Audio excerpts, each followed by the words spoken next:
Au code de Julia Llewellyn-Smith, Isabella Rossellini évoque les combats de sa mère Ingrid Bergman contre la maladie. En mai 1981, après plusieurs années de retraite, Ingrid Bergman se retrouve à nouveau sur un plateau de tournage. Attendant patiemment que les coiffeurs et les maquilleurs terminent leur travail, elle avoue au réalisateur qu'elle est nerveuse à l'idée de jouer à nouveau. Il faut dire qu'elle avait dû arrêter sa passion à cause de la maladie. Elle, actrice Ingrid Bergman.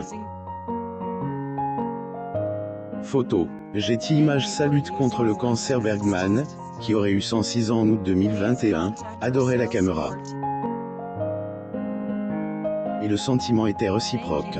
Au cours d'une carrière exceptionnelle, elle a remporté 3 Oscars et est devenue l'une des stars les plus appréciées d'Hollywood, apparaissant dans des classiques tels que Casablanca et Gaslight. Elle, actrice Ingrid Bergman en 1956. Photo. Getty Images. Mais sa carrière s'est arrêtée brutalement en 1973 lorsqu'elle a découvert qu'elle souffrait d'un cancer du sein. Des années plus tard, sa fille, l'actrice Isabella Rossellini, est prête à révéler l'angoisse qu'elle et le reste de sa famille ont traversé pendant cette période, et le courage dont sa mère a fait preuve pour terminer son dernier projet en 1981, un biopic sur la défunte Premier ministre israélienne Golda Meir. Elle, actrice Ingrid Bergman. Photo. Getty Images. Maman a souffert d'un cancer du sein pendant 9 ans. Le cancer s'était propagé à ses ganglions lymphatiques, elle avait une énorme tumeur sur son bras droit et était très déprimée, avait confié Isabella. Une vraie battante, elle était impatiente de travailler. Elle ne disait à personne qu'elle était malade et faisait des journées de 12 à 15 heures sur le plateau en Israël, passant 2 heures par jour au maquillage, afin d'être transformée de ce qu'elle appelait en riant une grande luthérienne suédoise, en ce que Rossellini décrit comme une petite femme connue pour son génie plutôt que pour sa beauté. Elle, actrice Ingrid Bergman.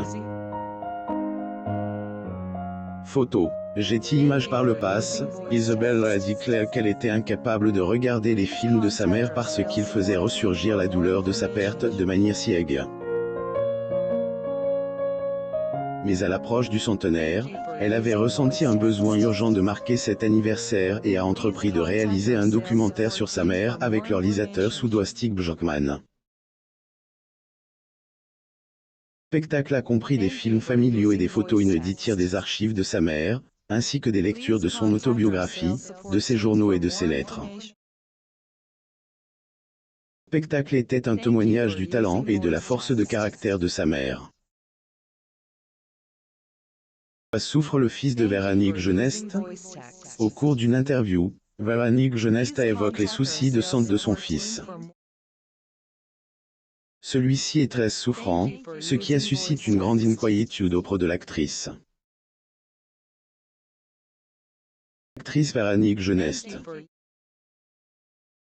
Photo. Getty Images. Ne manquez plus rien en vous abonnant à Amo Mama sur Google.